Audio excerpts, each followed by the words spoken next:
Hi friends, welcome back to our channel Ammu's world. Today మన వీడియోలో వంకాయ బజ్జీ కర్రీ ఎలా ప్రిపేర్ చేసుకోవాలో చూసేద్దామండి. ఇది చాలా సింపుల్ అండ్ ఈజీగా ప్రిపేర్ చేసేసుకోవచ్చు.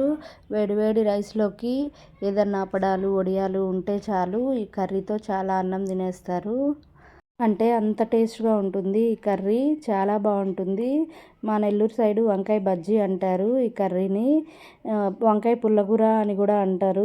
ఇంకా లేట్ చేయకుండా వంకాయ బజ్జీ కర్రీ ఎలా ప్రిపేర్ చేసుకుందామో చూసేద్దాం. ముందు వంకాయ బజ్జీ కోసం మనకి కావాల్సిన ఇంగ్రీడియంట్స్ని అయితే చూసేద్దాం. ముందుగా ఒక 1/2 కిలో వంకాయలు తీసుకున్నాను,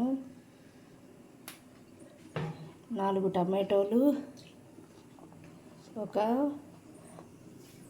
8 నుంచి 10 వరకు పచ్చిమిర్చి, ఆయిల్, ఉప్పు, పసుపు, కారం, మెంతులు, పోపు దినుసులు, కరివేపాకు, కొత్తిమీర, ఒక పెద్ద నిమ్మకాయ సైజ్ అంతా చింతపండు, ఒక ఆనియన్, 4 వెల్లుల్లి రెమ్మలు, ఎండుమిర్చి 3.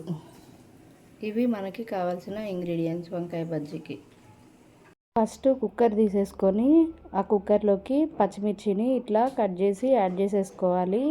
ఇట్లా 2 స్ప్లిట్ లాగా చేసుకొని 4 ముక్కలు కట్ చేసుకుంటే సరిపోతుంది. అలాగే టమాటాలను కూడా పెద్దగా క్యూబ్స్ లాగా కట్ చేసి యాడ్ చేసేసుకోవాలి.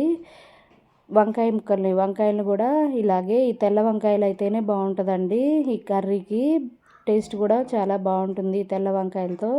ఇట్లా క్యూబ్స్ లాగా వీటిని కూడా కట్ చేసేసుకొని యాడ్ చేసేసుకోవాలి.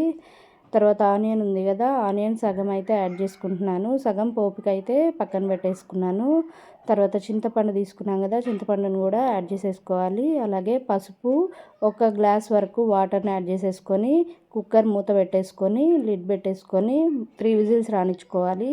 3 విజిల్స్ ఆఫ్టర్ చూస్తే మనకి వంకాయ ఇట్లా మొత్తం పప్పుని ఉడికించుకుంటాం కదా, అలా ఉడికించుకోవాలి. విజిల్స్ దీనికి 3 సరిపోతాయి. ఇట్లా ఉడికించి పెట్టేసుకొని వాటర్ని, దాంట్లో ఎక్స్ట్రా వాటర్ని ఒక బౌల్లోకి తీసేసుకోవాలి. తీసుకొని ఇప్పుడు ఉప్పుని యాడ్ చేసేసుకోవాలి. యాడ్ చేసుకొని ఇట్లా పప్పును మెదుపుకున్నట్టు పప్పు గుత్తితో మొత్తం ఇలా స్మాష్ చేసేసుకోవాలి. మొత్తాన్ని ఇలా స్మాష్ చేసుకొని దానికి పోపు కోసం కడాయి పెట్టుకొని దానిలోకి ఆయిల్ యాడ్ చేసుకున్న మెంతులు, పోపు దినుసులు, 2 ఎండుమిర్చి, చిన్నుల్లిపాయలు, ఉల్లిపాయ సగం ఉంది కదా అది కట్ చేసుకొని యాడ్ చేసుకోవాలి. అలాగే కొంచెం కరివేపాకు యాడ్ చేసేసుకొని మొత్తం ఇలా వేయించేసేసుకోవాలి. పప్పుకి తిరమాత పెట్టుకుంటాం కదా పోపు, అలా పోపు పెట్టేసుకోవాలి. ఇలా పోపు కొంచెం వేగాక, ఆనియన్ మనకి కొంచెం వేగాక కారంని ఒక 1/2 స్పూన్ 1 స్పూన్ కారంని యాడ్ చేసుకుంటే టేస్ట్ బాగుంటుంది. ఇలా రెడీ అయిపోయిన పోపుని మనం స్మాష్ చేసి పెట్టుకున్నాం కదా వంకాయ బజ్జీ, దానిలోకి యాడ్ చేసుకోవాలి.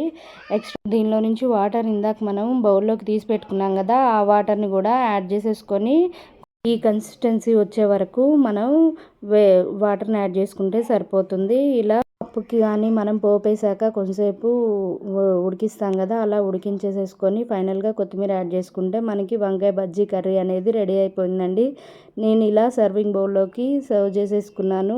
లైక్ మనం పప్పు ఎలా చేసుకుంటామో అలాగే ఈజీగా ప్రిపేర్ చేసేసుకోవచ్చు ఈ కర్రీని.